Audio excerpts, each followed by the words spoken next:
လေးပါးနဲ့ထောက်တယ်တကားတွေဘက်ကလူလေးတွေမရှိအောင်စွမ်းတင်ကကြောင့်စီလေးပါးသောပစ္စည်းတွေနဲ့ဘလောက်ပင်ထောက်ပံ့နေတော့လဲပဲတန်ခါးတွေသီလတွေပြည့်နေပြီကိုကျင့်တရားတွေမကောက်မှုသွားကျင်တာသွားနေကျင်တာနေစားကျင်တာစားလှုပ်ကျင်တာလှုပ်နေပြီဆိုပြန်ရင်လည်းပဲဆရာနဲ့တက္ကညီသေးလားတက္ကဘက်ကတာဝန်ကြည့်ပေးမယ်လို့ဆရာဘက်ကတာဝန်မကြည့်ပြန်မှုဆိုရင်လည်းပဲသာသနာကွယ်သွားမယ်ဒါကိုဘုရားရှင်ကိုရောမြတ်ကသာကာရအနာခန္ဓာသာဥဘောအိညောညာနေတိတာကိုင်းကိုကျွန်းပြီးကျွန်းကိုင်းမိတို့တဲ့ဆရာနဲ့တကရေနဲ့ကြံလက်တွဲပြီးတော့သာသနာပြုသွားကြမယ်ဆိုရင်သာသနာတည်အောင်ပဲဒါကြောင့်မို့လို့ပြေသားရဲ့လိုက်ဆိုပါပစ္စည်းလေးဝါတကတာဝောဟောဘောညွပြဆရာတာဝောဆရာတကနှပြကြည်ပြုံသာသနာလွင်ကြအောင်တကောပစ္စည်းလေးဝတကတာဝောဟောဘောညွပြဆရာတာဝောဆရာတကနှပြကြည်ပြုံသာသနာလွင်ကြအောင်တကောပစ္စည်းလေးဝတကတာဝောခောဘောညွန်ပြဆရာတာနံပါတ်1ကပရိယတိသာသနာနံပါတ်2ကပရိပတ်တိသာသနာနံပါတ်3ကပရိဝေဒသာသနာနံပါတ်4ကလိင်္ဂသာသနာနံပါတ်5ကဓာတုသာသနာတဲ့ဘုရားပြည်သာကြားဖို့နေတာကပရိယတိသာသနာပရိပတ်တိသာသနာပရိဝေဒသာသနာဒီလိုကြားဖို့နေတာနောက်သာသနာနှမျိုးပေါ်လာတဲ့ပြည်တိုင်လိင်္ဂသာသနာနဲ့ဓာတုသာသနာဆိုပြီးတော့အဲ့တော့ပရိယတိသာသနာနဲ့ပရိပတ်တိသာသနာနဲ့ပရိဝေဒသာသနာနဲ့ဒီသာသနာတော့300ဟာ1300နဲ့တူတယ်တခုဆိုင်ရင်အကုန်ဆိုင်သွားရောတယ်တခုလဲရင်လည်းပဲနောက်ထောက်တွေအဲ့ဒါလဲသွားရောတယ်ဒီ3ခုကတောက်တော့ပဲပဲတဲ့အဲ့တော့ဘုန်းကြီးတို့ပရိယတိသာသနာွယ်တဲ့အကြောင်းကိုနည်းနည်းလေးပြောမယ်ပရိယတိသာသနာဘယ်လိုနည်းနဲ့ကွယ်သွားမလို့ဆိုလို့ရှိရင်တဲ့မင်းနဲ့ပြည်သူတိုင်းပြည်အုပ်ချုပ်မင်းလုပ်တဲ့ပုဂ္ဂိုလ်တွေတိုင်းသူပြည်သားတွေတရားပြည့်ရင်တဲ့မင်းကလည်းမင်းကျင့်တရားတွေပြည့်တယ်တိုင်းသူပြည်သားတွေကလည်းတိုင်းသူပြည်သားတွေလိုက်နာကျင့်သုံးရမယ်တရားတွေပြည့်သွားပြီဆိုလို့ရှိရင်တဲ့နံပါတ်1ဘာတွေဖြစ်လာမှာလို့ဆိုရင်မိုးလေဝသရာသီဥတုတွေဖောက်လွယ်ဖောက်ပြန်ဖြစ်လိမ့်မယ်တဲ့ရာသီဥတုတွေဖောက်လဲဖောက်ပြန်ဖြစ်တဲ့အတွက်ကြောင့်မို့လို့ရာသီအလိုက်စိုက်ပျိုးရတဲ့သီးနှံများပျက်စီးတယ်သီးနှံတွေပျက်စီးတဲ့အခါကျတော့ဘယ်လိုဖြစ်လဲဂါရမတွေကြက်လာတယ်ဇီဝရေးတွေကြက်လာတဲ့အခါကျတော့ခါတိုင်းဆိုလို့ရှိရင်လေအလှူဒန်းတွေပေးရောစီတန်းတွေတញ្ញញ្ញမ်းနဲ့ရသောအကြောင်းနဲ့ကုသိုလ်တွေဆက်သာသဘာတွေမှန်မှန်ရပဲတွေမှန်မှန်ရဒီလိုရာသီဥတုမှန်ပြီးတော့ကောက်ပဲသီးနှံတွေထွက်တော့ကိုယ်လည်းစားကိုပြည်လေးတွေကိုသားလေးတွေလည်းရှင်ပြုဟဲ့ဒီနေ့သဘာပေါ်ရင်ရှင်ပြုမယ်ပဲရောင်ပြီးရှင်ပြုမယ်ယဟန်ခံမယ်ဟဲ့ပဲရောင်ပြီးလို့ရှင်ကြောင်းဆောင်မယ်ဟဲ့အစရှိသည့်အဖြစ်ကိုသီးနှံကိုရှင်းချိန်ပြီးတော့ဘလောက်တိုင်းတာထွက်ရင်ဘလောက်ရောင်းပြီးတော့ဝိဇ္ဇာတဘာခြံပြီးတော့ကျန်တော်တွေကြောင်းဆောက်ပြည့်မယ်တရားတည်ပြည့်မယ်ရှင်ပြုပြည့်မယ်ယဟန်ခံပြည့်မယ်ကုသိုလ်ကောင်းမှုလုပ်ပြည့်မယ်ဆိုပြီးတော့အဲ့ဒီလိုပြုလုပ်ဆောင်ရွက်မဲ့တရားဓမ္မတွေဟာဘယ်ဒီမထွက်တဘာတွေပြဲ အဲ့လိုဖြစ်လာပြီးတော့တစ်နှစ်ဆိုရင်ကိစ္စမရှိဘူးနှစ်နှစ်ကိစ္စမရှိဘူးသုံးနှစ်ကိစ္စမရှိသေးဘူးလေးနှစ်ငါးနှစ်၆နှစ်9နှစ်10နှစ်အဲ့လိုဇက်တိုက်ကြီးတခါတော့မိုးတွေခေါင်နေတဲ့အခါကျဆွတ်ခေါင်ရေဒီကြီးတဲ့အခါကျဆွတ်ကြီးအဲ့ဒီလိုတွေဖြစ်လာပြီဆိုလို့ရှိရင်တဲ့ကိုစားဖို့မှအနိုင်နိုင်ဆိုတော့တန်ဃာကိုလည်းမလှူနိုင်ကြတော့ဘူးမလှူနိုင်တော့တန်ဃာတွေဘက်ကလတ်လာပါမရဘူးဘုန်းကြီးတို့မြမသမိုင်းသာသနာသမိုင်းမှာဖြစ်ဖို့တဲ့ဖြစ်ရတခုရှိပါတယ်တန်ဃာတွေဒုဗိကတရကစိုက်တဲ့အခါကျတော့တန်ဃာတွေစားဖို့တောက်ဖို့မရှိဒီဃာရမတွေကလည်းမလူနိုင်မတန်းနိုင်တဲ့အခါကျတော့ကိုတော်တွေဒီပရိယတ္တိသာနာတော်ကိုဘယ်လိုအသက်ဆက်ခဲ့ရတော့ဆိုလို့ရှိရင်ညနေကြလို့ရှိရင်ဟိုတဲတောင်ပြင်မှာသွားပြီးတော့တဲတွေကိုဖိုက်ပေါ်တင်းရေဆက်ဆက်ပါတဲတွေကိုဖိုက်ပေါ်တင်းဖိုက်ပူလို့ဝမ်းပူလို့နေလေကလည်းဆုံးမစားအောင်အာယုံလုံးလည်းမစားအောင်ဒါပေမဲ့လို့တို့ဒီရထားတဲ့မြတ်စွာဘုရားရဲ့စာတွေကိုမပြောင်းမပြည့်ရအောင်နေတိုင်းတန်ဃာတွေကရွတ်ဖတ်ပြီးတော့ပြန်နေရတာခုခေတ်လိုစာအုပ်ရှိတာမဟုတ်ဘူးစာအုပ်ထဲမှာရေးထားပြီးဆိုရင်ကိစ္စမရှိဘူးစာအုပ်ထဲမှာမရေးရသေးခင်ခေတ်ပေါ့ကြောက်တဲ့အခရာတို့ပေတဲ့အခရာတို့စက်ကူပေါ်မှာမတင်ရခင်ခေတ်တုန်းကတန်ဃာတွေကဟာဒီဘုန်းကြီးတို့ပရိယတ္တိစာပေကိုနှုတ်ထဲမှာဆောင်လာကြတယ်နှုတ်ထဲမှာဆောင်တော့ကြာရင်မေ့မှကြောက်လို့ဗာပြည့်တယ်ဒီစာကိုနေတိုင်းအခောက်အထက်ရွတ်ဖတ်ရတယ်အဲ့ဒီမှာဒုဗိကန္တရာကစိုက်တဲ့အချိန်နဲ့ကြုံတော့ကတန်ဃာတွေဘယ်လောက်ထိအောင်ဒုက္ခရောက်ကြတော့ဆိုလို့ရှိရင်ဒီပရိယတ္တိသာသနာကွယ်မသွားအောင်လို့စာပြန်ရတဲ့အခါမှာဝမ်းထဲမှာပူတော့ဟိုတဲဆဆကရေနဲ့တဲနဲ့ရောနေတဲ့တဲတွေကိုဘိုက်ပေါ်မှာတင်းပြီးတော့အဲ့ဒီပရိယတ္တိစာပေတွေကိုအဲ့ဒီလိုတန်ဃာတွေကမပြောင်းမပြေအောင်အသက်ဆက်ပြီးတော့ရေတောက်ပြီးတော့ဘိုက်ပေါ်မှာတဲတင်ပြီးတော့ရွတ်ဖတ်ပြီးတော့ထိမ့်သိမ့်လာတာနောက်ပိုင်းကျတော့ဒီကိုယ်တော်ကြီးပြန်တော်မူသွားရင်တော့ဖြင့်ပရိယတ္တိသာသနာပြောက်သွားတော့မယ်ကိုက်ပေထက်အခရာတင်ကြသို့ဆိုပြီးတော့မှအဲ့ဒါပေရွက်ပေါ်မှာရေးပြီးတော့မှတ်ခဲ့တယ်ကြောက်ထက်အခရာတင်ကြသို့ဆိုပြီးတော့ကြောက်ပေါ်မှာရေးပြီးတော့မှတ်ခဲ့တယ်အဲ့ဒီနဲ့တစ်ဆင့်မြင်လာတဲ့အခါကျတော့ကိုက်စက်ကူပေါ်ရေးပြီးတင်ကြသို့ဆိုပြီးတော့အဲ့ဒါစက်ကူပေါ်မှာရေးမှတ်ပြီးတော့တင်ထားတဲ့အခါကျတော့အခုတို့တရားတော်မတွေတချို့ပုဂ္ဂိုလ်တွေပိဋကသုံးပုံလှူတယ်ပိဋကသုံးပုံလှူတယ်ဆိုတာအဲ့ဒါပဲပြည့်တတ်ဘုရားဟောပါဠိတော်တွေကိုစက္ကူထဲမှာရိုက်ပြီးတော့စာအုပ်ဖြစ်ထုတ်လုပ်ပါတယ်အဲ့ဒီစာအုပ်ဟာပိဋကသုံးပုံပဲတဲ့အဲ့ဒီစာအုပ်ထဲကရှိနေတဲ့စာပိုက်တွေဟာရှေ့ခေတ်ကဆရာတော်ကြီးများနှုတ်ထဲမှာရွတ်ပြီးတော့ဆောင်းထားတာပါဒါကြောင့်အဲ့ဒီလိုတရားဓမ္မတွေရှားပါလာတဲ့အချိန်မှာတန်ဃာတွေကိုမလူနိုင်ဘူးဆိုရင်ရှစ်ခေတ်ကဆရာတော်ကြီးတွေရှစ်ခေတ်ကတန်ဃာတွေကသရတရားကသိကောင်းတာသရတရားကသိထက်တာဟိုတို့အသက်သိရင်သေသွားပလိသေမြတ်စွာဘုရားရဲ့ပရိယတ္တိသာသနာတော်အပြည့်စည်းမခံဘူးခဲ့ဆိုပြီးတော့အသက်နဲ့ကိုလဲပြီးတော့ပရိယတ္တိသာသနာကိုစောင့်ရှောက်တော်မူခဲ့ကြတယ်အခုခေတ်ကိုတော်တွေကသာသနာနောက်ပိုင်းဆိုတာဒီတိုင်းပဲပြေးတိုင်းသရတရားတွေကြာလာတဲ့အားပြော့လာတဲ့ခုခေတ်ကိုတော်တွေကဆိုရင်တော့ဖြင့်ဟို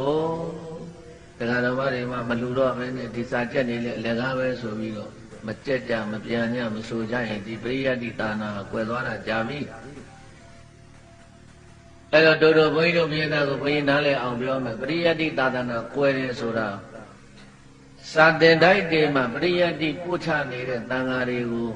တို့တရားတော်မတွေကအလေးကြီးမပြုတ်ပဲနဲ့စာသင်္ကန်းကျောင်းစီပစ္စည်းလေးပါစာအုပ်စာတမ်းလိုအပ်တာကိုမထောက်ပံ့မဲနဲ့ဒီလိုပဲနေလာတဲ့အခါကျတော့ကိုတော်တွေဘာဖြစ်တုံးဆိုတော့လတ်လာပါမရတဲ့အခါကျတော့ကဲမရတော့ရတဲ့နည်းနဲ့တို့ရှာကြလိမ့်မယ်တဲ့ဘယ်လိုရှာကြမလို့ဆိုတော့ခွန်ကြီးတို့ထေရဝါဒသာသနာကနေပြီးတော့မဟာယာနသာသနာဘက်ကိုကူးသွားတယ်မဟာယာနသာသနာဆိုတာကခွန်ကြီးတို့ပြည်တဲ့ပြည်ရင်ဟောမယ်တရားတဆင်လုံးမယ်စေဝမန္တရားမန္တန်တွေမှုတ်ပြီးတော့ရွတ်ဖတ်တရဆယ်ပေးမယ်အဲ့ဒီလိုတွေဆောင်ရွက်လာကြလိမ့်မယ်အဲ့ဒီလိုဆောင်ရွက်လာကြမယ်ဆိုလို့ရှိရင်အဲ့ဒီနီးကိုဘုန်းကြီးတို့စာပေများအတိုင်းအမနာနဲ့ပြောရရင်တော့အဲ့ဒါတမအာဇီဝနီးမဟုတ်ဘူး တဲ့တမ္မာအာစီဝနီးနဲ့လလဘကိုရှာတာမဟုတ်ဘူးတဲ့မတရားသောနည်းဖြင့်ရှာတယ်လို့စာပေများဒီလိုသုံးလာတာရှိပါတယ်အဲ့တော့မြတ်စွာဘုရားရှင်ကိုရောမြတ်ရဲ့သာသနာပွဲချောင်းထဲမှာလည်းလက်များအောင်ဖန်လလဘတွေရအောင်ဆောင်ရွက်မယ်ဆိုတာဘယ်လိုလုပ်လဲဗေဒင်စေဝမန္တရားဒီလိုနေတွေနဲ့နှလုံးသုံးလုံးပေးပြီးတော့ဒကာတော်မတွေလာအောင်ဘယ်ဘုန်းကြီးကဘယ်လိုပေးတာမှန်းနဲ့အဲ့ဒီလိုတွေပေါ့လေဒါဟိုနေ့ကလည်းပြောပြီးအဲ့တော့အဲ့လိုနေတွေနဲ့ပရိယတ်တိလည်းအမထုတ်တော့ဘူးပရိပတ်တိကမ္မထာတရားလည်းမထိုင်ကြတော့ပဲနဲ့အဲ့ဒီလိုနေတွေနဲ့ဒကာတော်မတွေထင်ကြီးအောင်ဒကာဓမ္မတွေကိုယ်ပဲစိကအောင်လို့လုံလာပြီဆိုလို့ရှိရင်ဘေဒတ်တိပရိယတ်တိစာပေမသိတော့ပဲနဲ့အဲ့ဒီလမ်းဘက်ကိုလိုက်သွားကြမယ်ဆိုရင်တဖြည်းဖြည်းနဲ့ပရိယတ်တိသာသနာကွယ်သွားပြီစာမသိကြတော့ဘူးတဲ့ပရိယတ်တိသာသနာကွယ်တယ်ဆိုတဲ့နေရာမှာလည်းပဲဘယ်ကနေစာကွယ်မလို့ဆိုရင်ပဋ္ဌာန်းကျမ်းကစာကွယ်မယ်ဘယ်ကျမ်းကစာကွယ်မယ်ပဋ္ဌာန်းကဘုန်းကြီးတို့စာအုပ်ကြီး9အုပ်ရှိတယ်ပဋ္ဌာန်းနဲ့ပတ်သက်ပြီးတော့ရေးရတဲ့စာအုပ်ကြီး9အုပ်ရှိတယ်အဲ့ဒီပဋ္ဌာန်းစာအုပ်ကြီး9အုပ်ထဲကရှိတဲ့ပဋ္ဌာန်းတွေကိုရွတ်လည်းမရွတ်တော့ဘူးသင်လည်းမသင်တော့ဘူးအဲ့ဒီပဋ္ဌာန်းစာအုပ်တွေကတပြေးပြေးနဲ့ခြားတွေကြိုက်ပိုးတွေကြိုက်ထုတ်ကြည့်တဲ့လူလည်းမရှိတော့ဘူးတပြေးပြေးနဲ့အဲ့ဒီပဋ္ဌာန်းသာသနာတော်ကြီးစာပြီးတော့ကွယ်ပဋ္ဌာန်းကနေပြီးတော့ဘာကွယ်မလဲရမိုက်ကျမ်းကွယ်ပြီးဒီမှာခုနှစ်ကျမ်းအစဉ်တိုင်းကွယ်ပါတယ်အဘိဓမ္မာခုနှစ်ကျမ်းအစဉ်တိုင်းကွယ်ပြီးတော့ဘေဒတ်တွေတဖြည်းဖြည်းနဲ့သုတ်တံကွယ်မယ်ဝိနည်းကွယ်မယ်ပြီးတဲ့ကသုံးပုံရှိတယ်သုတ်တံဝိနည်းအဘိဓမ္မာလို့ဆိုတဲ့အတိုင်းအဘိဓမ္မာကအရင်ကွယ်မယ်အဘိဓမ္မာကွယ်ပြီးတော့သုတ်တံတွေကွယ်မယ်သုတ်တံကျမ်းတွေကွယ်ပြီးဝိနည်းကျမ်းတွေကွယ်မယ်ဝိနည်းကျမ်းတွေသင်ရပို့ချလေးလာလိုက်စားတဲ့ပုဂ္ဂိုလ်တွေမရှိတော့ဘူးတဲ့အဲ့တော့ပရိယတ်တိသာသနာကွယ်သွားပြီဆိုလို့ရှိရင်သတ္တဗိဒပုဂ္ဂိုလ်တွေမရှိတော့ဘူးတဲ့သတ္တဗိဒပုဂ္ဂိုလ်တွေမရှိဘူးဆိုရင်တရားမဟောနိုင်တရားမပြနိုင်တော့ဘူးတဲ့အဲ့တော့တရားဟောတရားပြမယ်လူတွေမရှိတော့ဘူးဆိုရင်ကျင့်ရမယ်တရားတွေကိုမသိတော့မကျင့်တော့ပฏิပတ်သာသနာကွယ်သွားပြီသူကတောက်လဲတာနဲ့နောက်တောက်ကလိုက်လဲလာတာပရိယတ်တိသာသနာမရှိတော့ဘူးဆိုရင်ပฏิပတ်ဆိုတာလည်းပဲကွယ်ပြီအဲ့တော့ပရိယတ်နဲ့ပฏิပတ်ကွယ်ဆိုမှတော့ပရိဝေဒလို့ခေါ်တဲ့မက်ဖို့တွေလည်းပဲမရတော့ဘူးတဲ့အဲ့ဒီကြတော့ဘိယတတေသာသနာဝန်ထမ်းရှင်ရန်တွေအကျင့်ပฏิပတ်သာသနာလဲကွယ်ပြီလဲဆိုတော့ဘာအကျင့်မှမရှိတော့ဘူးတဲ့အိမ်ထောင်သားမွေးကိုကြောင်းဝဲထဲမှာကိုလဲဆိုင်လို့ပဲတွေဆိုင်လို့လှုပ်ချင်တာလှုပ်လို့အိမ်တောင်တွေပြုကြလို့သားသမီးတွေနဲ့နေကြလိမ့်မယ်တဲ့အဲ့ဒါဘယ်ရောက်သွားပြီလို့ဆိုရင်ဘုန်းကြီးတို့မဟာယာနဘက်ကိုရောက်သွားတာဘုန်းကြီးတို့မြတ်စွာဘုရားရဲ့သာသနာပုံစံအတိုင်းဘုန်းကြီးတို့မဟာယာနဆိုတာလည်းရှိတယ်ကိုယ်ကွယ်တာတော့ဗုဒ္ဓဘုရားပုံကိုယ်ကွယ်တာပဲဒါပေမဲ့လို့အဝိဇ္ဇာအသွင်တွေပြောင်းသွားတယ်အဲ့ဒါကိုဘုန်းကြီးတို့ပြည်သားပေါင်းတော်ကောင်းတို့အဓိကဆုံးကြည့်ရင်ပြီးခဲ့တဲ့နှစ်ကဘုန်းကြီးတို့မြန်မာနိုင်ငံမှာဗုဒ္ဓဘာသာညီလာခံကြီးဆိုတာကဘာအေး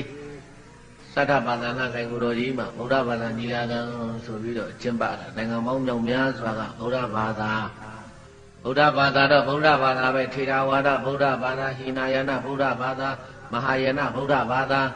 သူကလည်းအများကြီးရှိတာနိုင်ငံပေါင်းမြောက်များစွာကဘာသာရေးကောင်းဆောင်ကြီးတွေတက်တဲ့အခမ်းအနားမှာဘုန်းကြီးတို့ပြည်သားကြည့်လိုက်စမ်း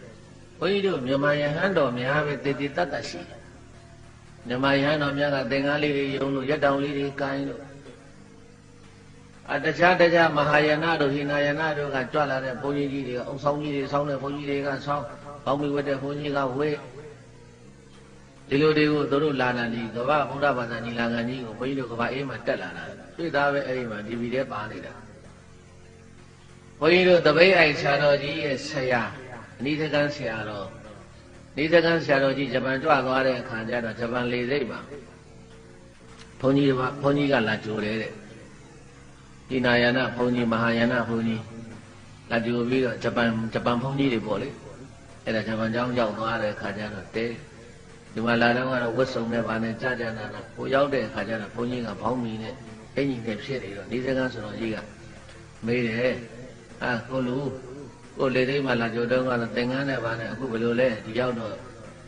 ဘောင်းမီတွေအင်ကြီးတွေနဲ့ဖြစ်နေပါလားနေစကန်ဆိုတော်ကြီးကမေးတော့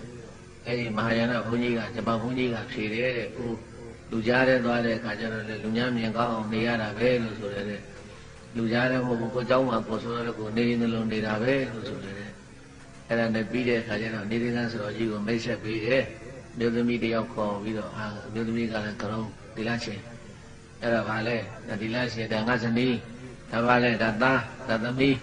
အဲ့ဒါငါသားကြည့်လိုက်ဘုန်းကြီးကိုပေးမှာငါသမီးကြည့်လိုက်ဒီလားရှင်ကိုပေးမှာဒီလိုကိုအဲ့ဒါဘုန်းကြီးတို့ဒါမြတ်စွာဘုရားကတော့ဘုန်းကြီးတို့ထေရဝါဒသာသနာမှာကတော့သာသနာကုံမဒါမျိုးတွေဖြစ်မယ်လို့ခေါ်ထားပေမဲ့လို့ဂျပန်တို့ဘာတို့မှာဘုန်းကြီးတို့ပြည်သားကြီးဒီမဟာယာနဘုန်းကြီးတွေကအဲ့ဒီလိုတိမ်တောင်ပြုခြင်းတာမွေခြင်းဆိုတဲ့အလုပ်ကိစ္စတွေကိုခုတည်းကသူတို့ဆောင်ရွက်နေကြတာပဲအဲ့တော့တူတူချင်းချင်းလူချင်းနားလည်အောင်ပြောလိုက်ရအောင်ဘုန်းကြီးတို့ထေရဝါဒသာသနာမှာလည်းပဲ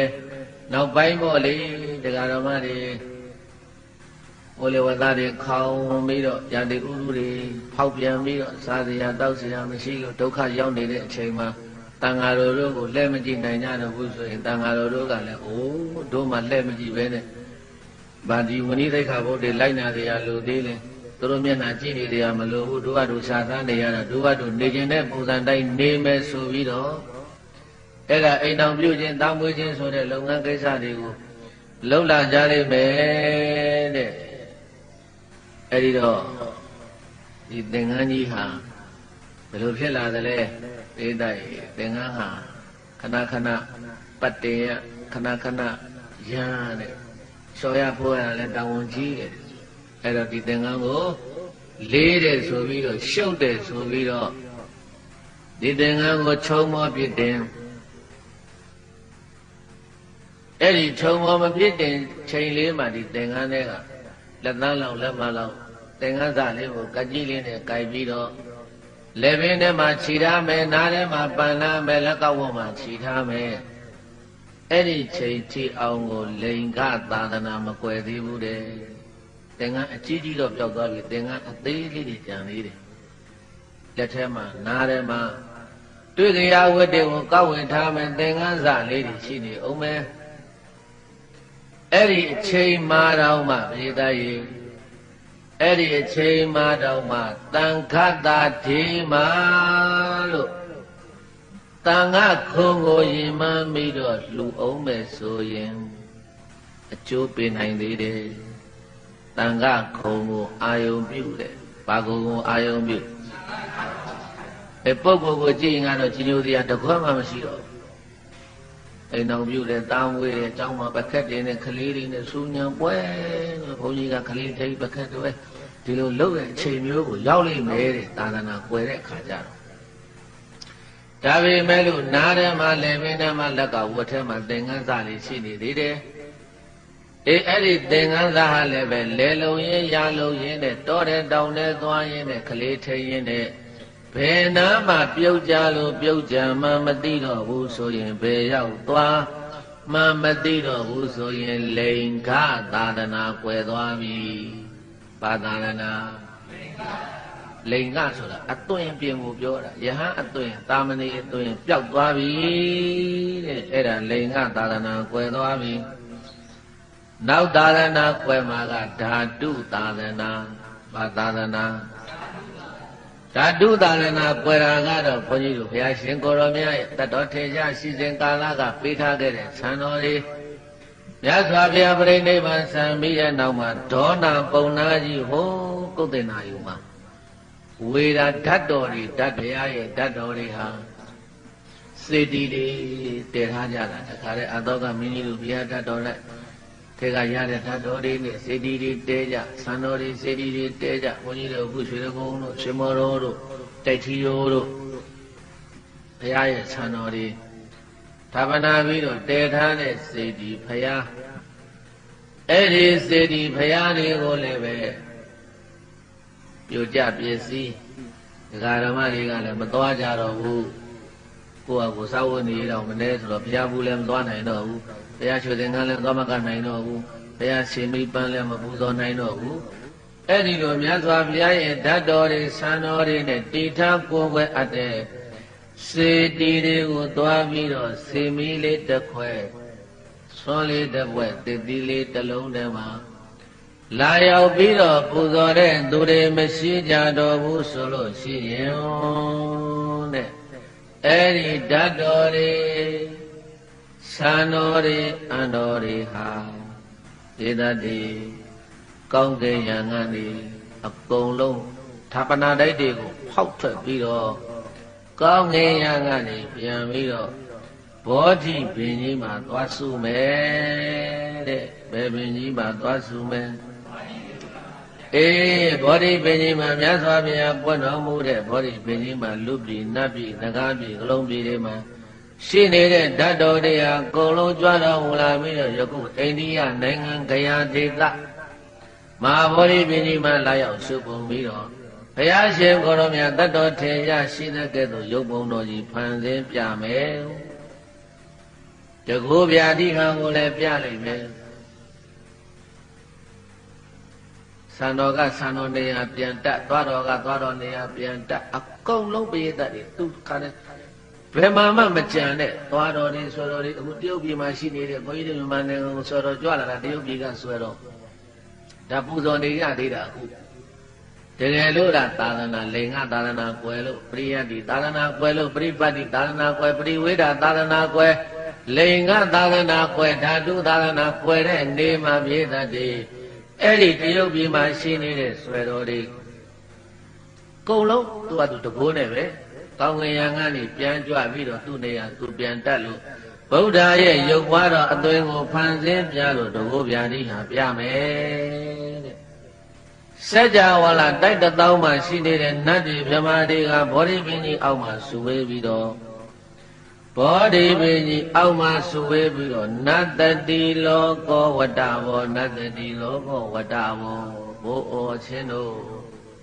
နတ္တတိလောကောလောကကြီးပြည့်စည်ပြီလောကကြီးအမှောင်ဖုံးသွားပြီးတော့နတ်တွေဗြဟ္မာတွေကပြေးတတ်တယ်အဲ့ဒီဘောဓိပင်ကြီးအောက်မှာတော်ရန်ဒီကောင်းစွာမဲ့သွေကိုကြွေး၍နေကြလေကုန်ပြီတကား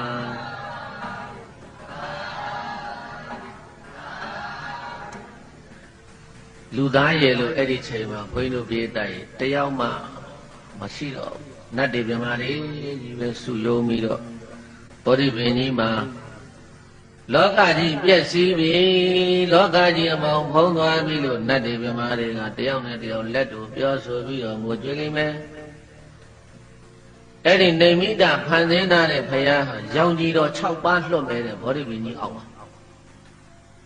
ရောင်ကြီးတော်6ပါးလွှတ်ပြီးတော့ဘယ်ကိုသွားမတုံးဆိုလို့ရှိရင်အဲ့ဒီရုပ်ပွားတော်ကြီးဟာကန္တာမာရဏတောင်ကိုကြွသွားမယ်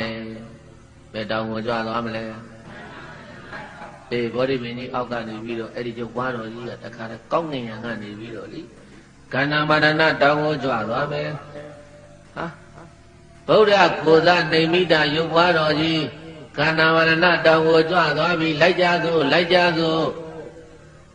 စัจ java လာပေါင်းတိုက်တောင်းကနတ်တွေဗြဟ္မာတွေဟာအဲ့ဒီရုပ်ပွားတော်ကြီးနောက်ကနေပြီးတော့နတ်ဗြဟ္မာတွေအလုံးကလိုက်သွားကြတာဟိုရောက်တော့ကန္နာမရဏတောင်ရောက်တော့မင်းစုတကနတ်ပန်းမင်းကြီးမှာအဲ့ဒီနေမိတာရုပ်ပွားတော်ကြီးဟာပြေသတ်တယ်နတ်ဗြဟ္မာတွေကိုတရားဟောမယ်တဲ့ဂတိတသိန်းကျွတ်တန်းဝင်မယ်တဲ့ဂရေဘယ်လောက်တည်းလဲဂရေတသိန်းကျွတ်တန်းဝင်မယ်တဲ့အဲ့ဒါကိုဘုန်းကြီးတို့ပြေသာပေါင်းတော်ကောင်းတို့ကြားဘူးနေတာရောင်တော်ပြန်ပွဲတယ်ဘာပွဲတယ်လဲအေးဘုရားရဲ့ရောင်ကြီးတော်တွေအကုန်လုံးအဲ့ဒီမှာဆူဝေးပြီးတော့ ကန္နာဝရဏတောင်တော်ကြီးကိုပြန်သွားတာကန္နာဝရဏတောင်မေဇုတကနပမင်းကြီးအောက်မှာနေမိတာရုပ်ပွားတော်ကြီးကနတ်တွေမြမတွေကိုတရားဟောမဲ့လူသားတယောက်မှမပါဘူးတဲ့အဲ့ဒီချိန်မှာဘုန်းကြီးတို့နတ်ဖြစ်နေရင်လည်းကောင်းပဲမြမဖြစ်နေရင်လည်းကောင်းပဲဘာဖြစ်လို့လဲဆိုတော့ဒီဘုရားကိုစားနေမိတာရုပ်ပွားတော်ကြီးကိုဖုတွေ့ရမယ်တရားနာရမယ်ဒါကဈာကာလသာသနာဓာတုသာသနာကွယ်ကံဤကာလမှာဒီတစ်ချက်အခွင့်ကောင်းရှိတယ်ဟုတ်လားဘုရားသားရေဒီတစ်ချက်လေးအခွင့်ကောင်းရှိတယ်တရားမို့လို့ဘုန်းကြီးတို့တရားချစ်ခြင်းစိတ်ကောင်းဝင်တဲ့သူတော်စင်တွေအိုးတို့လူဘဝမနေလို့သိကဲဘယ်သွားနေကြမလဲဘယ်သွားနေကြမလဲကိုယ်နေရာလေးကိုရွေးထားတတ်မှတ်နေရာယူကြပါဘာလဲလဲဘုရားသားရေကိုယ်နေရာလေးကိုတတ်မှတ်ထားနော်မပဲသွားဗမာသွားနေရမယ်ငါနေရဗမာလေဒီဘဝကမနေလို့သိငါဘယ်ကိုသွားမလဲနတ်ပြည်ကိုရောက်သွားရင်တော့ဖြင့်နတ်တတန်းကတော့အလုံးရှိတယ်ဗောဘုရားသားရေဒါကြောင့်ဘုန်းကြီးတို့ဟောဖို့ပါတယ်တိရိယပပ္ပဒထေရပါဒံတရားတောင်ဖီလာဆိုတော်ကြီးအကြောင်းဟာတောင်ဖီလာဆိုတော်ကြီးတို့ဒါကြောင့်ရုပ်ကိုယ်စိုးဘဝကိုဆူတောင်းတာကိုတောင်ဖီလာဆိုတော်ကြီးကငါမနေလို့သိရင်တဲ့အလွန်တတန်းရှိတော့ရုပ်ကိုယ်စိုးနှမင်းကြီးငါဖြစ်ချင်တယ်တတန်းရှိတဲ့ရုပ်ကိုယ်စိုးနှမင်းကြီးအဲ့ဒီမှာနေမိတရုပ်ပွားဖန်ဆင်းတာကြီးဖူးတွေ့ရပြီးတော့အဲ့ဒီမှာတရားတွေဟောမယ်တရားတွေနာမယ်နတ်ပြမဂရေပေါင်းတသိန်းကျွတ်တောင်းဝင်ကြလိမ့်မယ်တရားပွဲလေးပြီးလဲပြီးတော့ဘေသတ္တေနေမိတာရုပ်ပွားတော်ကြီးကဘယ်သူမှမီးမရှို့ရပဲနဲ့သူ့ဟာသူမီးတွေလောင်ပြီးတော့စာလိုပြောတော့တေဇောဓာတ်လောင်တယ်မီးတွေလောင်ပြီးတော့ဘာမှမကြမ်းတော့ပဲနဲ့အကုန်လုံးခြုံငိမ့်သွားတဲ့ပွဲကိုဓာတုပရိနိဗ္ဗာန်စံတဲ့ပွဲဘာပရိနိဗ္ဗာန်စံတဲ့ပွဲအဲ့ဒါကိုဓာတုသာသနာကွယ်တဲ့နေတဲ့သာသနာ၅မျိုးကွယ်သွားပြီသာသနာဘယ်နှမျိုးပရိယတ္တိသာသနာကွယ်ပရိပတ်တိသာသနာကွယ်ပရိဝေဒသာသနာကွယ်လိင်္ဂသာသနာကွယ်ဓာတုသာသနာကွယ်လိင်္ဂသာသနာကွယ်တဲ့ကဘုန်းကြီးရဟန္တာကသာမဏေဆိုတာဘယ်လိုမှမဟုတ်တွေ့နိုင်တော့ဘူးဒါကြောင့်မို့လို့စေတသာရိဗုဒ္ဓရာဘုရားရှင်ကိုရောမြတ်ကစေတသာရိဗုဒ္ဓရာသာသနာ၅မျိုးလုံးကွယ်သွားပြီဆိုရင်လောကကြီးမှာကောင်းတာမကောင်းတာခွဲခြားပြသညွန်ပြဆုံးမမဲ့ပုဂ္ဂိုလ်တွေလည်းမရှိတော့ဘူး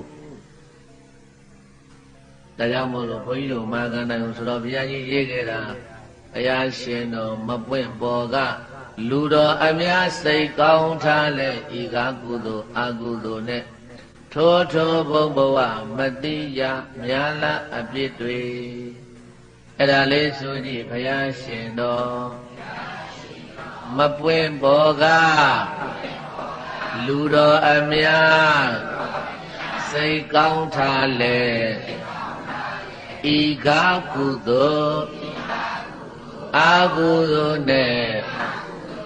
ထိုဘုံဘဝမတိယများလားအပြစ်တွေဘုရားရှင်တော်မပွင့်ပေါ်ကလူတော်အများစိတ်ကောင်းထားလဲဤကားကုသိုလ်အကုသိုလ်နဲ့ထိုဘုံဘဝမတိယများလားအပြစ်တွေအဲ့ဒီတော့ကုသိုလ်မှအကုသိုလ်မှမသိတော့ဘူးတဲ့မသိတော့အဲ့ဒီခေလူသားတွေသူတို့မလုံရဲတဲ့အလုံးဆိုတာဘာမှမရှိတော့ဘူးတဲ့ဒုစရိုက်တရား10ပါးလုံးထွန်းကားသွားပြီဒုစရိုက်တရားဘယ်နှပါးသူတတသူပစီကိုသူသားမေယသောကကာယကံ3ပါးမုဇာဝါဒပိတုနာဝါစာပူဇာဝါဒသမဗလာပါလိမ့်မယ်ဆဲမယ်ဆိုမယ်တိုင်းထွားမယ်စကားကြံ့ကြံ့ဒါနနေပြောမယ်အနှစ်သာရမရှိတဲ့စကားတွေပြောမယ်အဲ့ဒါဝစီကံ4ပါးဝစီကံဘယ်နှပါးကာယကံ3ပါးဝစီကံ4ပါး နောက်တကပိဋကအဘိဓါပြာပါဒမိစ္ဆာဒိဋ္ဌိတဲ့မနောကံ3ပါးမနောကံဘယ်နှပါးအေးပေါင်းရင်10ပါးပိဋကတိအဲ့ဒီဒုစရိုက်တရား10ပါးလုံးထွန်းကားပြီဒုစရိုက်တရားတွေဒုစရိုက်လုပ်ငန်းတွေသူတို့လုံလဲလုံလာကြဖို့ပိဋကတိဘာဖြစ်လာကြမလဲဆိုရင်စိတ်ကြံကိုယ်ကြံရုပ်တွေကြံလာမယ်ဒေသအာယုနာပိပရိဟာယမာနနံဝောနေနာပိပရိဟာယမာနနံတဲ့စိတ်ကြမ်းမှတော့ရုပ်လဲကြမ်းကုန်တော့တာပဲကိုယ်ကြမ်းမှတော့ရုပ်လဲကြမ်းကုန်တော့တာပဲစိတ်ရောကိုယ်ရောကြမ်းမှတော့နှုတ်လဲကြမ်းလာကြတယ်တဲ့အဲ့ဒီလိုရုပ်ကြမ်းစိတ်ကြမ်းကိုယ်ကြမ်းတဘုန်းကြီးတို့ပြေးတာအဲ့ဒီခက်ကိုမပြောပါနဲ့အခုဘုန်းကြီးတို့ခက်ကိုပဲကြည့်လိုက်ဒေါသကြီးတဲ့ပုဂ္ဂိုလ်စိတ်ကြမ်းတဲ့ပုဂ္ဂိုလ်ရဲ့ရုပ်ဟာကြည့်တယ်ရုပ်လည်းကြမ်းတာပဲဒေါသဖြစ်နေတဲ့ပုဂ္ဂိုလ်ရဲ့မျက်နှာထားကြီးတင်းပြီးတော့ခါမျက်ထောက်ကြီးနေပြီးတော့ရုပ်ကြမ်းလာဘလောက်ငကိုယ်တည်းကနုညံ့သိမ်မွေးတဲ့ရုပ်ပဲဖြစ်ဖြစ်ဒေါသဖြစ်လာပြီဆိုလို့ရှိရင်တော့အဲ့ဒီမျက်နှာကြီးကနေရဲပြီးတော့တခါလဲရုပ်ကကြမ်းသွားတာပဲဟိုခိကောမပြောနဲ့အခုသာသနာမကုံသေးဘူးသာသနာမကွယ်သေးဘူးသာသနာ2550ပဲရှိနေသေးတယ်သာသနာတဝက်ကျိုးနေတဲ့အချိန်မှာတော့ကြည်သားဘလောက်လှတဲ့အမျိုးသမီးပဲဖြစ်ဖြစ်ဘလောက်လှတဲ့အမျိုးသားပဲဖြစ်ဖြစ်ဒေါသစိတ်ကြမ်းလာတဲ့အခါမှာရုပ်ကြမ်းလာတယ်စိတ်ကြမ်းရင်လည်းမကြမ်းလာလေရုပ်ပါကြမ်းလာတာပါးစပ်ကလည်းပဲတကားတော့ခါဆင်းဆိုတိုင်းထွားလက်သီးတွေနဲ့ကြမ်းနေထူးကြိုက်မယ်နဲ့မယ်ဆွဲလာရမ်းလာတဲ့ဒီလိုတွေဖြစ်လာတာဒါကြောင့်မို့လို့စိတ်ကြမ်းလာရင်ရုပ်ကြမ်းလာမယ်ဒေတံအာယုနာပိပရိဟာယမနံဝန္ဒေနပိပရိဟာယမနံရုပ်တွေကြမ်းစိတ်တွေကြမ်းလာတော့ဘာတွေဆုပ်ယုပ်လာမလို့ဆိုရင်အာယုနာပိအသက်တွေဆုပ်လာမယ်အသက်ဆုပ်တယ်ဆိုအသက်တူတယ်တဲ့အဲ့ဒီခေတ်ကျတော့အသက်တူပြီအဲ့တော့လူတွေရဲ့တက်တန်းဟာဘုရားပြေသားရဲ့တဘုန်းကြီးကြော်ပြောလိုက်တော့မယ်လူတွေရဲ့တက်တန်းဟာလေဘလောက်ထိအောင်ကိုတက်တွေဆုပ်ယုပ်သွားမလို့ဆိုလို့ရှိရင်တဲ့ဟိုသက္ကဝတ္တိသုတ်တံမှာပြထားတာရှိပါတယ်ဘဝေတတိကောဘိက္ခဝေသောဘဝေတတိကောဘိက္ခဝေသောယံဣမေတံမနုဿတံဒတဝတ္တယုကဗုဒ္ဓံဘဝေတံတိဒတဝတ္တယုကေတုဘိက္ခွေမနုဿေတုပိသဝတိကကုမာရိကအလံပတေယံဘဝေတံတိဘေကဝေယံတို့မြဩစေတတို့ဣမေတံမနုဿတံအတ္တိလူတို့ရဲ့ဒတဝတ္တယုက10နှစ်အသက်ရှိကုန်သောတတန်းနေရဘလောက်ထိဆုပ်သွားမလို့ဆိုရင်တဲ့ဘုန်းကြီးတို့ဆုပ်လာတဲ့တတန်းကိုကြည့်မြတ်စွာဘုရားပွင့်တော်မူတာဘုန်းကြီးတို့ပြည်သားယာတန်းမှာပွင့်တာဘုရားဘလောက်တန်းမှာပွင့်လဲဘုရားယာတန်းမှာပွင့်တာအခုဘုရားပြိဋိဘံဆံသွားတာနှစ်ပေါင်း2500အနှစ်1000ကိုတစ်နှစ်ဆုပ်တယ်အနှစ်1000ကိုတစ်နှစ်ဆုပ်တယ်ဆိုတော့နှစ်ပေါင်း2500ဆိုတော့25နှစ်ဆုပ်သွားတာဘလောက်ဆုပ်သွားလဲအဲ့တော့100တဲက25နှုတ်တော့ဘလောက်ကျန်လဲဟောဘုန်းကြီးတို့နေတာ85နှစ်တန်း85နှစ်တန်းကနေအနှစ်1000ပြည့်လို့ရှိရင်ဆုပ်အောင်မဲ့တစ်နှစ်အဲ့လိုနဲ့ဆုပ်သွားတာ85နှစ်တန်းကနေ94နှစ်တန်း94နှစ်တန်းကနေပြီးတော့ဆုပ်သွား83နှစ်92နှစ်91နှစ်90အဲ့ဒီလိုတခါလေ90ဆိုတာအသက်ကြီးဆုံးပဲအဟိုးပွားအဲ့ဒီကနေဆုပ်69ဆိုတော့ရှားပြီမရှိတော့ဘူး69ကနေဆုပ်သွားတာ50ကနေဆုပ်အသက်စိတ်ကနေဆုပ်အသက်20ဆိုရင်အဖိုးကြီးဖွားကြီးဖြစ်ပြီတဲ့အဲ့ဒီအသက်20ကနေဆုပ်သွားတာဘယ်လောက်ထိလို့10နှစ်တန်းတယ်ဘယ်လောက်တည်းလဲမေးသားရင်ဘေကဝေယံတော်မြတ်ဩစေတတို့ဣမိတံမနုဿန္တအဲ့ဒီ10နှစ်တန်းလူတို့ရဲ့ဒါတာဝတ္တယုက10နှစ်အသက်ရှိကုန်သောပုဒ္ဒါသာသမီတို့သည်ယံယသမိန်ကာလေအကျဉ်းကာလနေဘဝေတန်တိဖြစ်ကုန်လက်တံဘေကွေယံတော်မြတ်ဩစေတတို့ဒတဝတ္တယုကေတု10နှစ်တန်းကိုရောက်ကုန်သောမနုဿေသူလူတို့သည်ပိစဝတိကာ9နှစ်ရှိကုန်သောကုမာရိကာတထိုသမီးတို့သည်အလံပတေယံ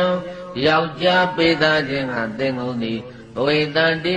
ဖြစ်ကြပေလိမ့်မယ်လို့ဘဂဝါဘုံတော်6စုအောင်လံသူဖြစ်တော်မူသောဘုရားရှင်ကိုယ်တော်မြတ်က အဝါစာကရုဏာရှိတာမေတ္တာအားဖြင့်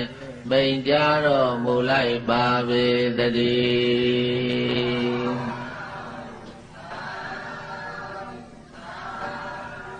ငါနဲ့သားငါနဲ့သမီးအိမ်အောင်ပြုကြလိမ့်မယ်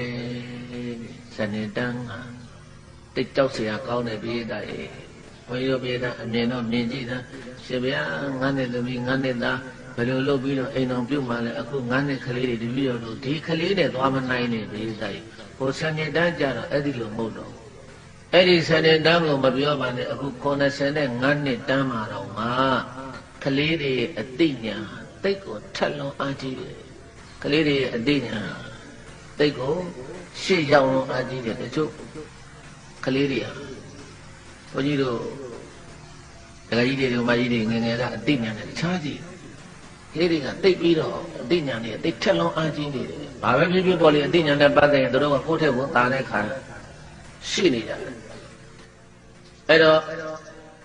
မြတ်စွာဘုရားဟောတာခဲ့တာဘုရားသားကြီးဘုရားတို့မြည်တယ်မှာဧကဝဆနတခွန်းဒီတော့စကားပဲပြောမယ်စကားနှစ်ခွန်းဘယ်တော့မှမပြောဘူးဒါကြောင့်9နှစ်သမီး9နှစ်သားအရွယ်မှာအိမ်တော်ပြုကြလိမ့်မယ်တဲ့အသက်အကြီးဆုံးဟာ10နှစ်ပဲတဲ့အဲ့ဒီခါကျရင်ဘုရားသားတည်းရင်ဘာဖြစ်လာမလို့ဆိုလို့ရှိရင်ကကြီး3ပါးပေါ်လိမ့်မယ်ကကြီးဘယ်နှပါးဘုန်းကြီးတို့ပြည်သားကြားဘူးလိမ့်မယ်က3ပါးရပြည့်10ပါးရန်သူမျိုး5ပါးကြားဘူးလားဒါနဲ့ကတ်ဆိုတာပါလေဒါဘုန်းကြီးတို့ဒါလေးကိုစီစေးအောင်ကတ်ကြီး3ပါးတဲ့ကတ်ဆိုတာပျက်စီးခြင်းကိုကတ်လို့ခေါ်တယ်တတ္တဝါတွေပျက်စီးခြင်း3ပါးနဲ့ပျက်စီးပြီးသေကြေကြတာကိုကတ်ဆိုင်တယ်တဲ့ပါဆိုင်တယ်တဲ့ဒါနဲ့ရင်ကတ်ဆိုင်တယ်ဆိုတာဘယ်လိုဟာမျိုးလဲနံပါတ်1အငါဘေးဆက်ရောက်လာခြင်းအဲ့ဒါကိုဒုဗ္ဗိကံတရကနောက်တကံဓမ္မနဲ့တထန္တရက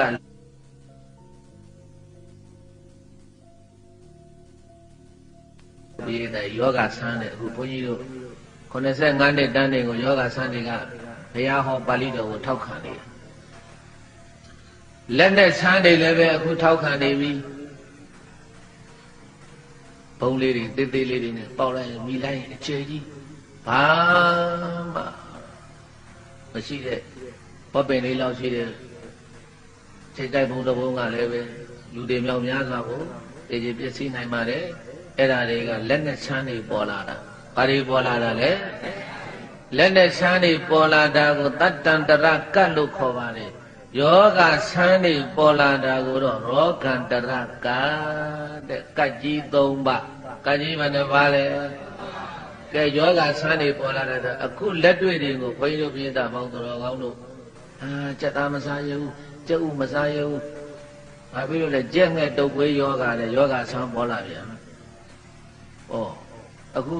အသက်ရောင်အသက်ဝါဘီပိုးတဲ့အကင်ဆာယောဂတဲ့ AIDS ယောဂတဲ့အိုးမင်းတို့မင်းကြီးတို့ခေတ်တုန်းကသီဝမင်းတို့ခေတ်တုန်းကမေ့ကြည့်သားမလား AIDS ယောဂကြားဘူးလားဆိုသီဝမင်းကြီးကပြောမှာပေါ့ဘာယောဂလဲသိဘူးတို့ဘာကြလေးတို့လည်းမြန်မာနိုင်ငံမှာဒီယောဂဆိုးကြီးတွေဝင်လာတာ AIDS ယောဂတို့အသက်ရောင်တဝါဘီပိုးတို့အခုဘာလဲကြက်ငှက်တုပ်ကွေးယောဂတဲ့ခါနောက်ဘာတွေပေါ်လာမှနားထောင်လေးပြေးစားရေးရှေးလျှောက်လေးယောဂဆန်းလေးပေါ်လေးရှေးလျှောက်လေးယောဂဆန်းလေးပေါ်လေးအဲ့ဒါတွေကဘာဖြစ်လို့လဲလူတွေရဲ့စိတ်ဓာတ်လူတွေရဲ့ကိုယ်ချင်းသီလပေါ်မှာအများကြီးမူတည်တယ်သီလတရားတွေပြက်လာကြပြီကိုယ်ချင်းတရားတွေပြက်လာကြပြီဆိုရင်အဲ့ဒါကတ်ကြီး3ပါးဆိုင်လိမ့်မယ်တဲ့ယောဂဆန်းတွေဖြစ်ပေါ်လာလိမ့်မယ်အဲ့ဒီတော့ကောင်းပြီမိသားတွေအဲ့ဒီကတ်ကြီး3ပါးဆိုင်တဲ့အခါမှာငတ်လို့သေတဲ့လူတွေ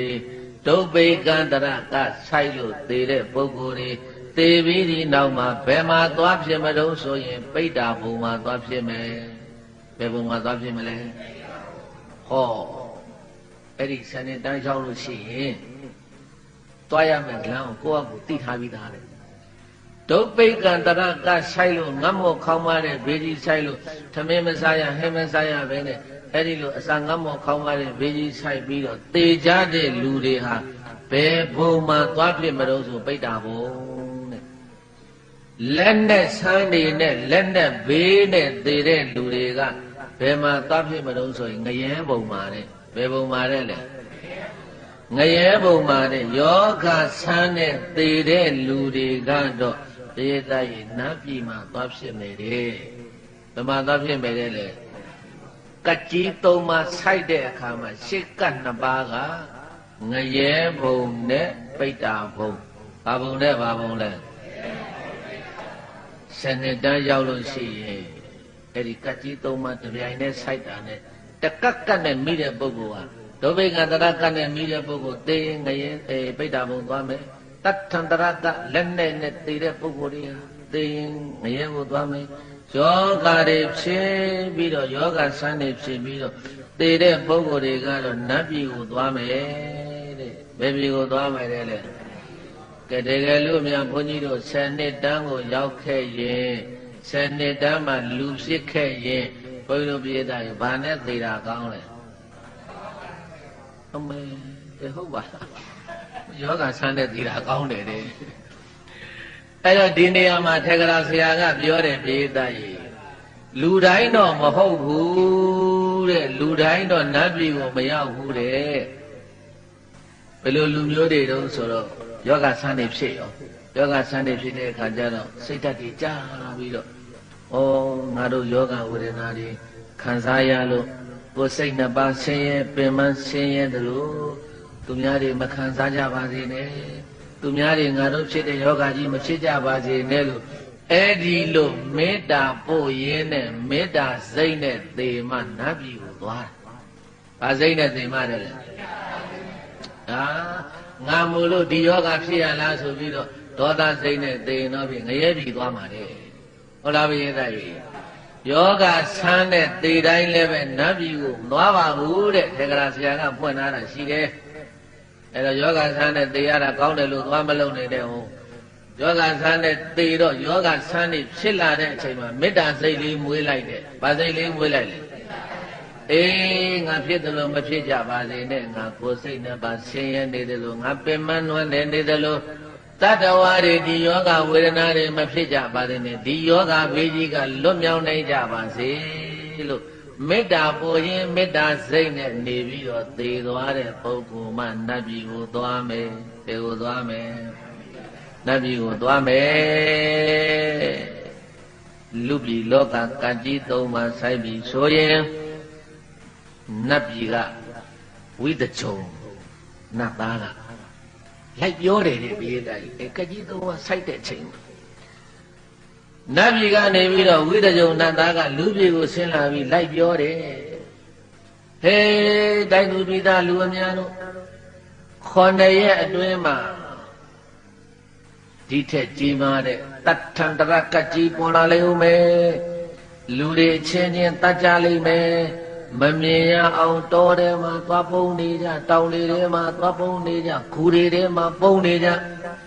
9ရက်တိတိလိုက်ကြင်ညာတာလေလောကကြီးကိုလှည့်ပြီးတော့ဝိသကြုံနတ်သားကကိုထင်ရှားပြပြီးတော့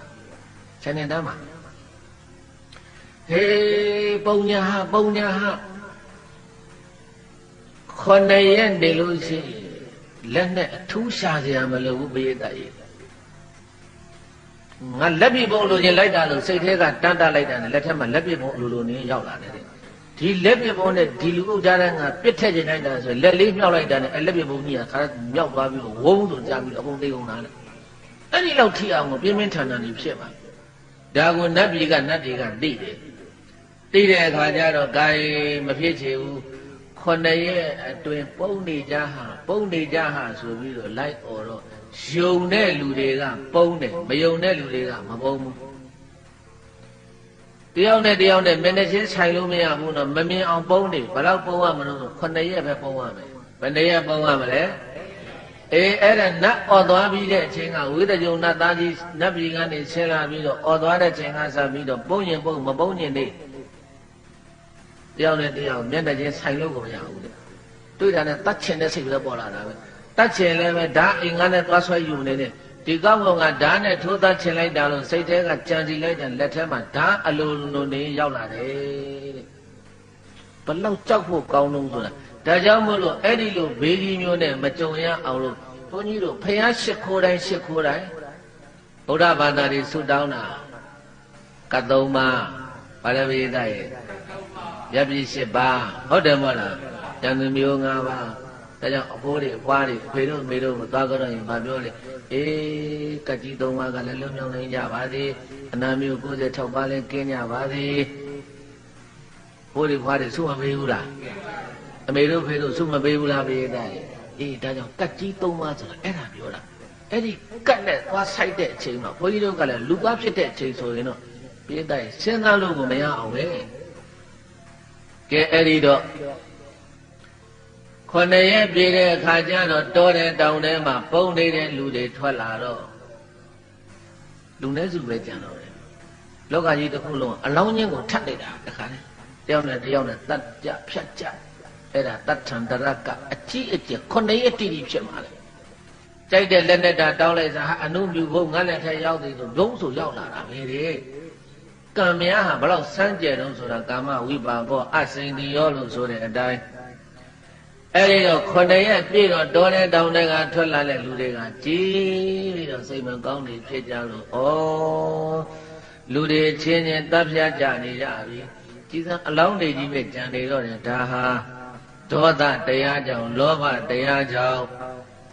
ဒီလိုဖြစ်ရတာပါလားလို့ဆိုပြီးတော့တတ္တဝတ္တယုကေသောဘိကဝေမနုတေသူတတ္တဟံတတ္တံတရကဝဘဝေတတိတေအညမေညာပိမိကတင်ညာပတိလဘိတန္တိတေတိနာနိတထာနိဟတ္ထေသူပါတုဘဝေတန္တိတဲ့လူလို့တော့မထင်တော့ဘူးတဲ့သားခေါင်လို့ထင်ပြီးတော့မဟုတ်ဆိုဟာသားခေါင်ကိုပြည့်တယ်လို့မိကတင်ညာသာသမေဆိုတော့အမတ်ကိုပတိလဘိတန္တိရကြလိမ့်မယ်တေသံထိုလူတို့သည်တိနာနိထက်လာသွားသောအစွမ်းထက်တဲ့တိနာနိထက်လာသွားသောတတ္ထာနိလက်နဲ့တို့သည်ဟတ္ထေသူလက်ထုံ၌ပါတုဘဝေတန္တိစိတ်ကကြံစီတောင်းတလိုက်တာနဲ့လက်ထဲမှာထင်ရှားမသွေဖြစ်ပေါ်၍လာပါလိမ့်မယ်လို့ဘဂဝါဘုံတော်၆စုအောင်လံသူဖြစ်တော်မူသောဘုရားရှင်ကိုယ်တော်မြတ်ကအဝေါစာကရုဏာရှိတာမေတ္တာအားဖြင့်မိန်ကြားတော်မူလိုက်ပါပေတည်း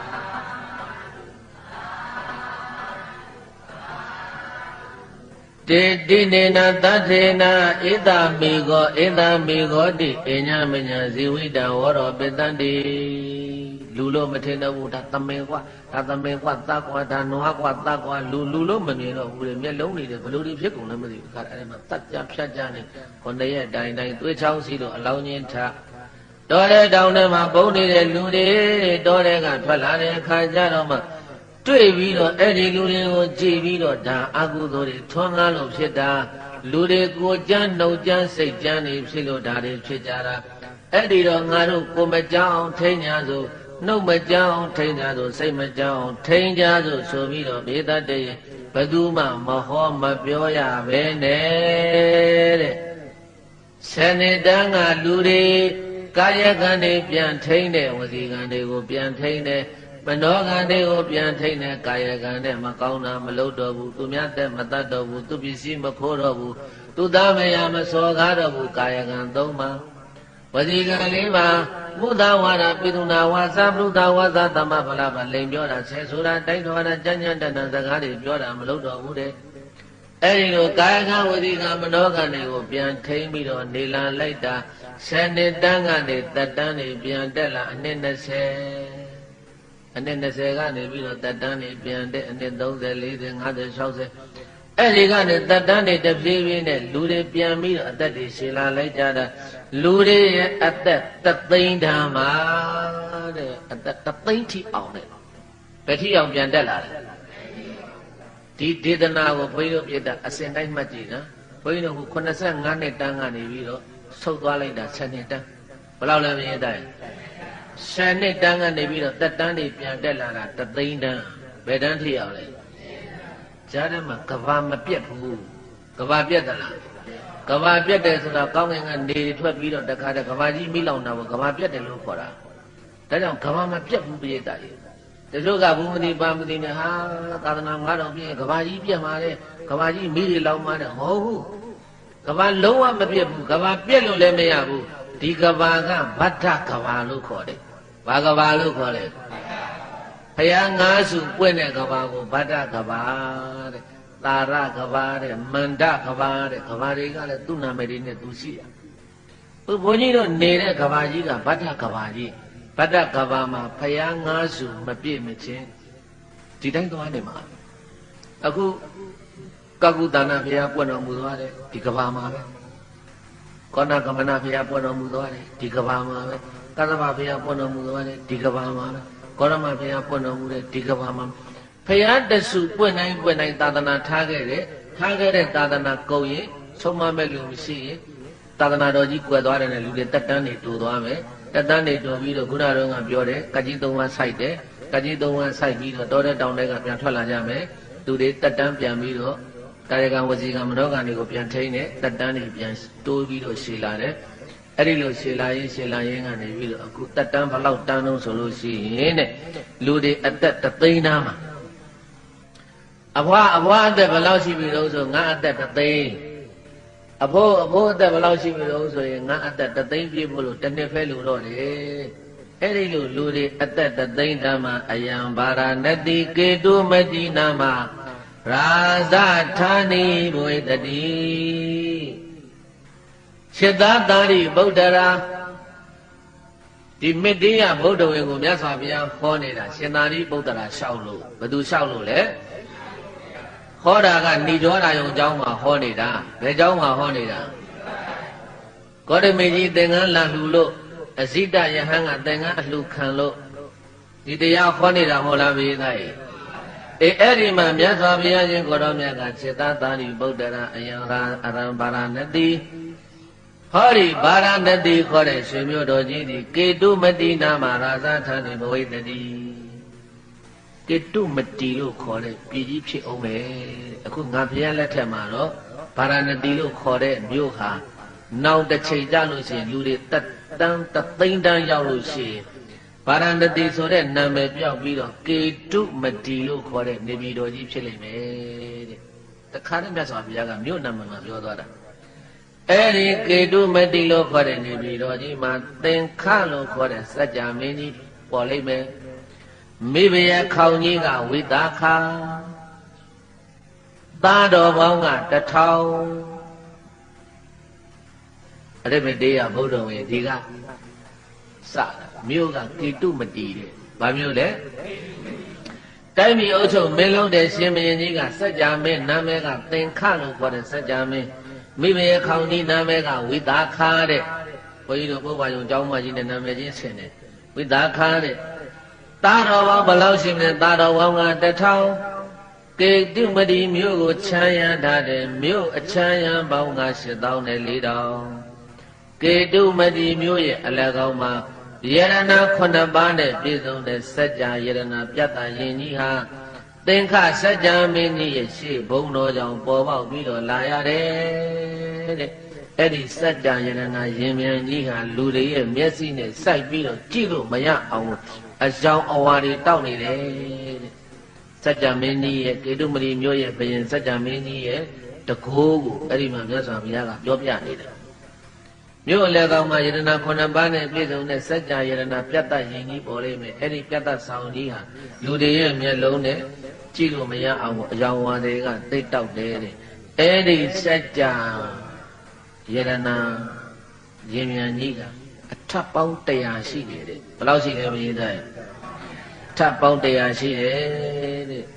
အဲ့ဒီပြတ်တတ်ဆောင်ကြီးဟာဒီစัจ जा မင်းကြီးသင်္ခစัจ जा မင်းကြီးဒီမှာတိုင်းပြည်အုပ်ချုပ်မင်းမလုပ်ခင်တော့ဗမာမြုပ်နေတာတော့ဆိုခင်းကမြစ်ထဲမှာမြုပ်နေတာတဲ့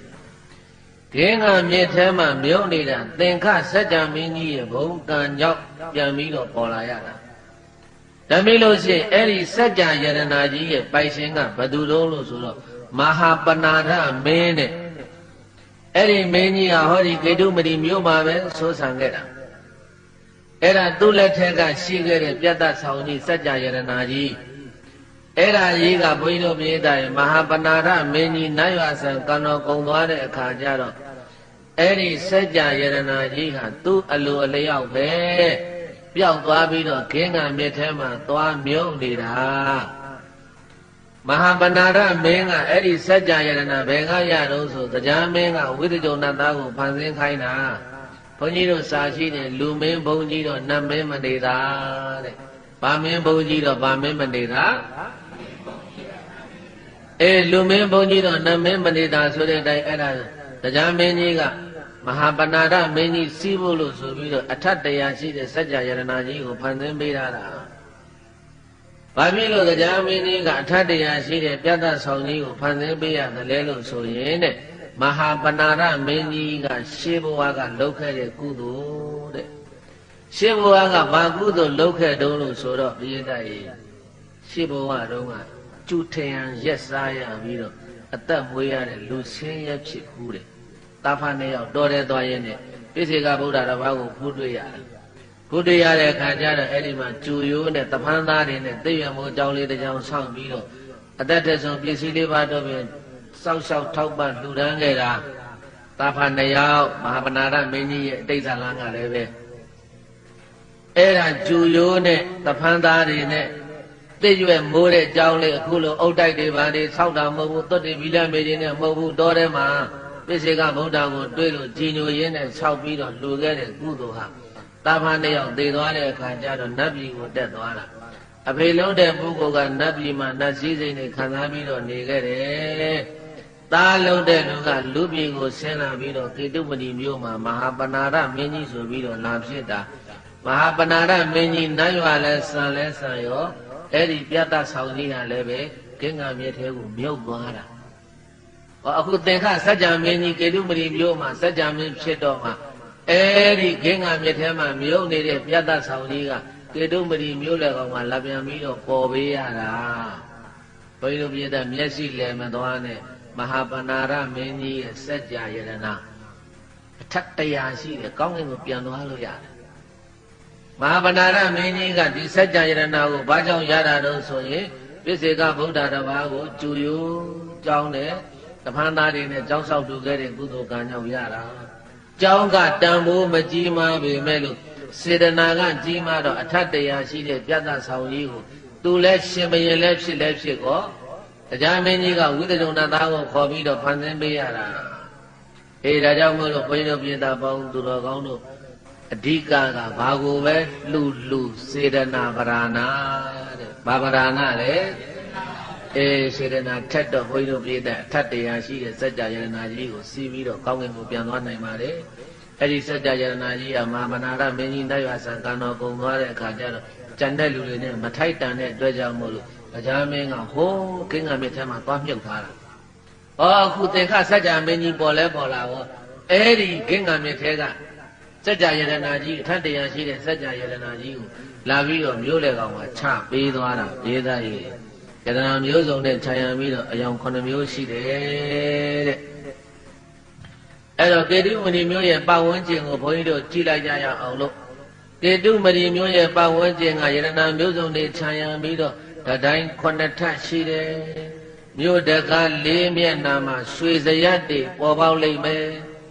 ဥယျာဉ်တော်ထဲမှာလည်းပဲပန်းမျိုးစုံတွေဟာမြတ်ကြီးတွေသွန်းနာသလိုမွေးကြိုင်လန်းဆန်းပြီးတော့ဒီကံတွေမှာလည်းပဲကြာမျိုး5ပါးတွေပွင့်ပြီးတော့တက်တယ်လပ်ပါနေလိမ့်မယ်จิตသာရိဗုဒ္ဓရာမြို့လေကောင်မြို့တက4ပေါက်မြို့ရဲတိုင်းတွေမှာနတ်ပဲဆိုအဝဲအစာစားတော့ဘုရားတွေဟာပရိသာဝင်းနေမှာချိန်ဆွဲပြီးတော့နေကြလိမ့်မယ်လိုချင်တာကိုတိုင်းသူပြည်သားတွေကအလွယ်တကူနဲ့သွားရောက်ပြီးတော့ယူယုံပဲသာရိဗုဒ္ဓရာတဲ့တေတုမဏိမြို့ကြီးရဲ့စံကြယ်ပုံတွေကိုမြတ်စွာဘုရားရှင်ကိုရောမြတ်ကရှင်သာရိဗုဒ္ဓရာကိုပြောပြနေတာပဲတည်းမြို့လေကောင်မှာမြို့တကား4ပေါက်မှာမြို့ရဲ့တိုင်းဒီဓာတ်ထဲမှာပြေးတိုင်နတ်ပဆိုးတွေအဝိအစားတွေစားတရားတောက်စရာတွေရှင်းပြောပြေးတာပဒေသာပဲနေပါတယ်လေပဒေသာပင်နဲ့ဘယ်နာကြည့်လူချင်းကပဒေသာပင်ကသွားဆုတ်ကြလိုက်ရုံပဲဘာမှအပူပင်တော့ကမရှိဘူးအဲ့ဒီအသက်3သိန်းတန်းကလူတွေကအလွယ်တကူနဲ့သွားရောက်ပြီးတော့ယူစားယုံပဲတဲ့အဲ့ဒီလိုအဖက်ဖက်ကနေပြီးတော့ပြည့်စုံနေတဲ့နေပြီတော့ကေတုမရိမျိုးဆိုတာဘုန်းကြီးတို့ဘုရားအလောင်းပွင့်တော်မူမဲ့အရင်မေတ္တရဘုရားရှင်ကိုရောမြတ်ရဲ့မြို့တော်ပဲတဲ့ဒါမြင့်ရဲ့ပြိတ္တတွေစတော့မယ် အရိမေတ္တရာမြတ်စွာဘုရားရှင်ကိုရောမြတ်ရဲ့ဖွာရာမြို့ဟာကေတုမတိမြို့ဘာမြို့တဲ့လဲဩဘုန်းကြီးတို့အခုပွင့်တော်မူသွားတဲ့ဂေါရမမြတ်စွာဘုရားဖွာတော်မူရာမြို့ကကပိလဝမြို့ဘာမြို့တဲ့လဲကပိလဝနေပြီးတော့ဟောနောက်ပွင့်တော်မူမဲ့အရိမေတ္တရာမြတ်စွာဘုရားရှင်ကိုရောမြတ်ရဲ့ဖွာတော်မူမဲ့မြို့တော်ကကေတုမတိမြို့တော်တဲ့အလောင်းတော်နတ်သားဟိုးနတ်ပြည်မှာရှိသေးတယ်16သိန်းနဲ့ကဘာတသိန်းပါရမီတွေဖြည့်ပြီးတော့တုတိတာနတ်ပြည်မှာဆံမြန်းပြီးတော့နေမယ်အဲဒီလိုအလောင်းတော်နတ်သားတုတိတာနတ်ပြည်မှာဆံမြန်းပြီးတော့နေတဲ့အခါကျတော့ပွင့်ငိမ်တမ်းပြီးဆိုလို့ရှိရင်နတ်ပြည်ပြမတွေစัจ java လာပေါင်းတသောင်းကနတ်ပြမတွေဟာအလောင်းတော်နတ်သားထံကိုသွားပြီးတော့အလောင်းတော်နတ်သားဖျားဖြစ်ဖို့လို့ချိန်တမ်းမှပြီးလူပြေကိုကြွတော်မူပါလူပြေကိုကြွပြီးတော့ဖျားဖြစ်တော်မူပါလို့အဲဒီလိုနတ်တွေဗြဟ္မာတွေကလျှောက်ထားလိမ့်မယ်သာရိပုတ္တရာဒါနဲ့အလောင်းတော်နတ်သားကရှေ့ဖျားလောင်းတို့ရဲ့ထုံးကိုမိပြီးတော့လူပြေကိုကြည့်တော်မယ်တဲ့ငါဘယ်သူဝမ်းထဲမှာပြိတ္တန်နေရမလဲငါအဖေတော်မဲ့လူဟာဘယ်သူလဲငါမေတော်မဲ့လူဟာဘယ်သူလဲလို့ဘေဒတရေဘုရားလောင်းတော်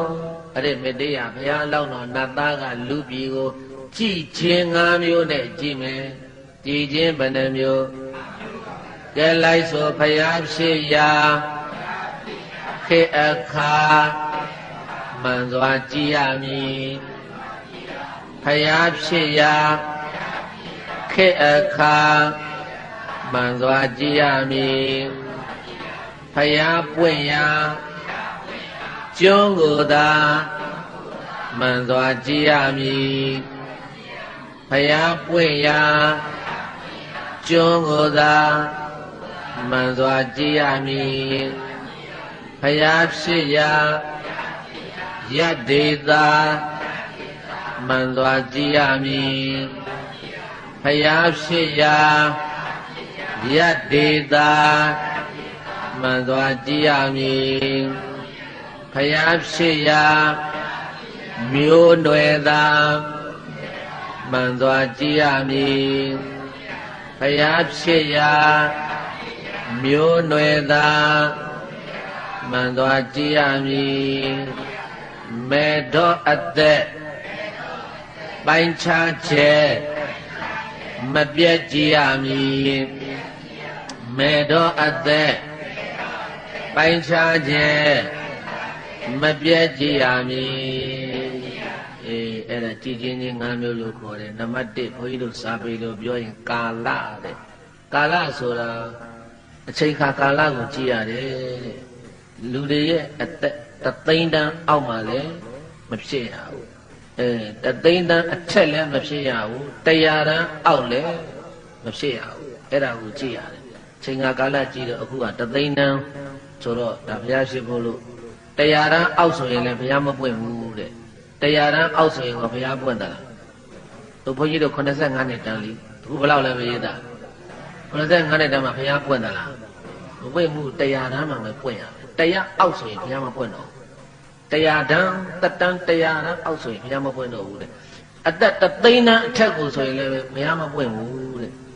ဘာဖြစ်လို့လဲဆိုတော့တသိန်းတန်းအထက်ကိုပွင့်ရင်လည်းလူတွေကိုအိုပါတယ်နားပါတယ်သေပါတယ်ဟောလဲသူတို့ကမယုံဘူးတဲ့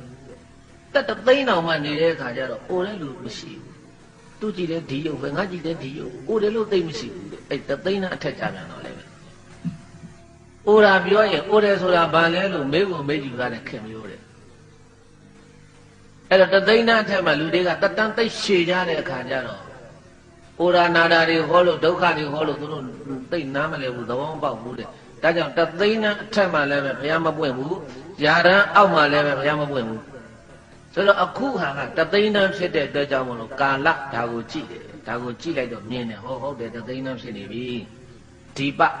ကျွန်းကြီး၄ကျွန်းရှိတဲ့အထဲမှာတောင်ကျွန်းစဘူဒီပဘုရားအဆူဆူပွင့်တော်မူသွားတာအရှိကျွန်းမှာပွင့်သလားအနောက်ကျွန်းမှာပွင့်သလားမြောက်ကျွန်းမှာပွင့်သလားဆိုတော့အရှိကျွန်းနဲ့အနောက်ကျွန်းနဲ့မြောက်ကျွန်းမှာမပွင့်မဲနဲ့ရှေ့ချေကဘုရားတို့ဒီပွင့်တော်မူသွားတာတောင်ကျွန်းမှာပဲပွင့်တယ်တဲ့ဘယ်မှာပဲပွင့်တယ်လေဇဗုဒီပဇဗုတပြေပင်ကြီးပေါက်တဲ့ကျွန်းမလို့ဇဗုရိတ်ကျွန်းလို့ခေါ်တာ ဘုန်းကြီးတို့နေတာအဲ့ဒါတောင်ကျွန်းပဲအဲ့တော့တောင်ကျွန်းကိုလည်းလှမ်းကြည့်ရတယ်နောက်တက်ကဒေသတောင်ကျွန်းတော့မှန်တယ်တောင်ကျွန်းရဲ့အလယ်ပေါ်ကိုတဲ့တဲ့ဟာဘယ်ဟာလဲမျက်စိမှဒေသဆိုတော့မျက်စိမှဒေသဆိုတော့ဘုန်းကြီးတို့အခုဘုရားပွင့်တော်မူသွားတဲ့အိန္ဒိယနိုင်ငံဗုဒ္ဓဂယာအဲ့ဒါဒီတောင်ကျွန်းကြီးရဲ့အလယ်ကောင်တဲ့တဲ့အရာပဲတဲ့ဒါကြောင့်မို့လို့ဘုရားတိုင်းဒီအဲ့ဒီအိန္ဒိယမှာပဲပွင့်ကြရတယ်မျက်စိမှဒေသလို့ခေါ်တယ်မျက်စိမှဆိုတာအလယ်တောင်ကျွန်းကြီးရဲ့အလယ်ပေါ်ကိုကြည့်လိုက်တဲ့အခါကျတော့ဒီမျက်စိမှဒေသကိုသွားမြင်တယ်နောက်တက်ကကုလတဲ့အမျိုးအနွယ်ကိုကြည့်ရတယ်အဲ့တော့ဘုန်းကြီးတို့မြတ်စွာဘုရားလက်ထက်ကအမျိုး၄ပါးရှိတယ်အမျိုးဘယ်နှပါးလဲမင်းမျိုးရဲ့ပုံနာမျိုးရဲ့ကုံတယ်မျိုးရဲ့လူဆင်းရဲမျိုးရဲ့လို့အမျိုး၄ပါးကိုသတ်မှတ်ထားတယ်အဲ့တော့အမျိုး၄ပါးရှိတဲ့ထက်မှလည်းမင်းမျိုးနဲ့ပုံနာမျိုးမှာပဲဘုရားတို့မြည်ဒီမှာပရိသတ်တွေယူရတယ်လူဆင်းရဲမျိုးနဲ့ကုံတယ်မျိုးမှာသွားပြီးတော့ပရိသတ်တွေမယူရဘူးတဲ့အမျိုးညံ့လို့